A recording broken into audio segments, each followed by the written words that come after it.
Eye in the Sky drones. We're back with a new take. We're looking at the Air 3 and some of its new functions, so stay tuned. It's coming right up. Now with the Air 3, we got something new called 360 obstacle avoidance. We're going to be testing that out today, flying it all around to see what it does, see how you like it. With the new obstacle avoidance, not obstacle avoidance, what am I saying? I'm so excited about the Air 3. But with the new 360 ActiveTrack with the Air 3, you can now, instead of having the left, front, back, you know the old ActiveTrack that the Air had, and now you have a little wheel where you can slide it back and forth and all around to see your subjects. So we're going to be looking at that.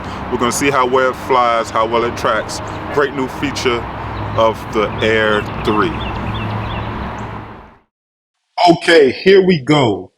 We have the ActiveTrack, and once you put it in, you can basically plot your route where you want the drone to fly. If you want the drone to fly in front of you, to the right of you, this little wheel on the side is where you plot your route, and the drone follows the command while still active tracking you.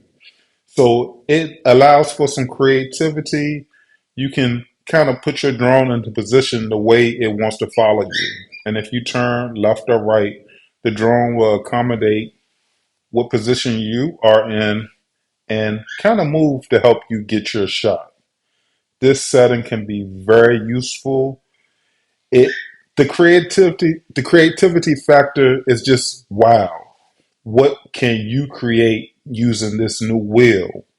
You can really get some good shots and good active track using manual with the wheel. And then when we look at active track, we have this new feature called auto. Now, when you set it to auto, the drone is in full control. You draw the box around yourself and you hit auto, and the drone decides what maneuvers it will take. As you see in this shot, it holds the shot for a little bit, and then you can see at the top of the screen what the drone is going to do. It does a lot of helixes, hold, like right here, it's doing a helix. And it kind of chooses what it would do to help you get the shot. Now, I wouldn't recommend this for areas with a lot of trees or a lot of obstacles because, again, you're not in full control in this setting. And this is Active Track Auto. The drone does what it feels will make a great shot. So again, I wouldn't advise this for an area with a lot of obstacles. But as you can see, it chooses some moves and some distances where it kind of sets in, it kind of makes for a good shot. Like here, it's an auto. It got closer to me at the right time. It held its position before it tries to make its next move.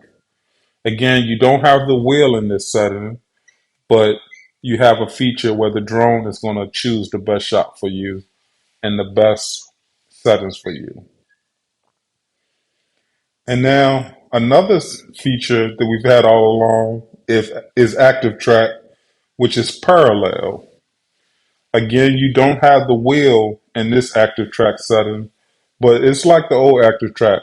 The drone flies parallel to you with whatever route you're going on. So if you're walking straight, the drone is going to fly parallel side by side to you. You don't have the wheel to make a choice to make it go in front or behind or to the side. It's going to fly directly parallel to you. You can control on the sticks how close it is to you and if you need to make it farther away. But in this setting, the drone is going to fly parallel. Again, it could be quite useful for getting the shot that you need in the right conditions. Now, most of these videos I was walking, so I wanted to see if we sped things up a little bit with the active track work. And you have to excuse me, my running isn't the best, but I did a little jog to see if the drone would keep up and still fly its intended route, and the drone did just that. I know there's a lot of guys out there that can run faster than me, but this thing will keep up with you and go its intended route. Thank you for looking at some of the clips with the ActiveTrack on the Air 3. Tell me if you like how it worked. Do you like the new system? I think it's great. But always signing off from Eye in the Sky Drones. Be safe and have fun flying.